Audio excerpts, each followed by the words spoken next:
Welcome back to Lolita's Garden. I just wanted to give a little tour of the beehives today. We'll start with the top bar hive, a very deep top bar hive, which is problematic, as you'll see. I was in here about 2 weeks ago. I like to get in here every weekend, but it's been busy. I was up in West Virginia looking at some hives there last weekend. I didn't have time when I came back to get into this one. I made this hive tool myself, if you're curious.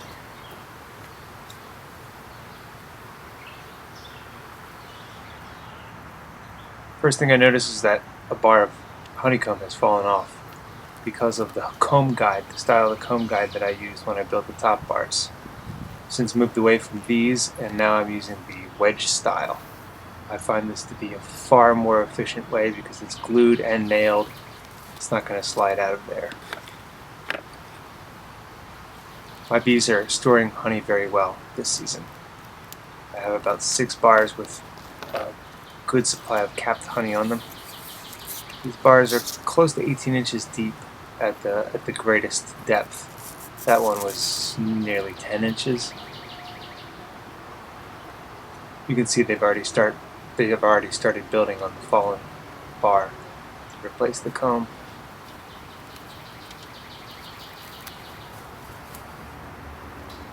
I haven't really harvested honey. I'm not a beekeeper to make honey for myself. I can get plenty of honey anywhere around me. I know some other beekeepers, and it's at the store. If you know where to look, you can find it at a farmer's market. So I'm not in it for the honey, but I'll consider this a honey harvest for the season. I squeezed this out, and it was about 8 ounces of honey, which will last us, I don't know, a couple months.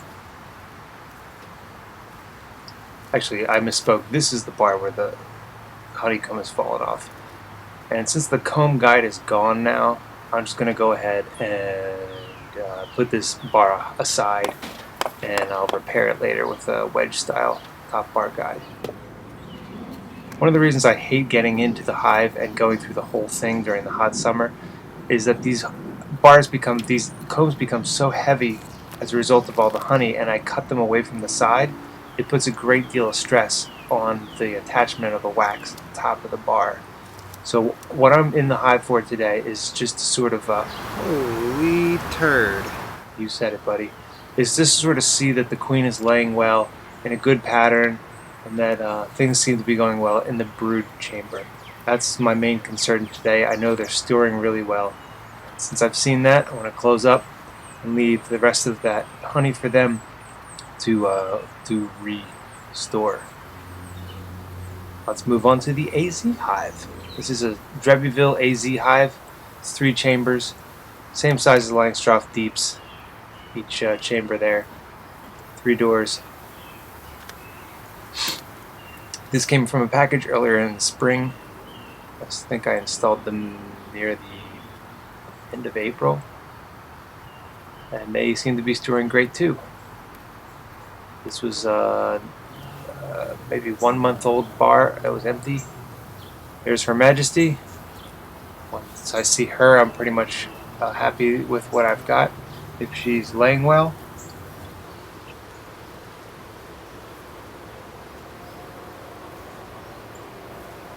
They're storing pollen like beasts.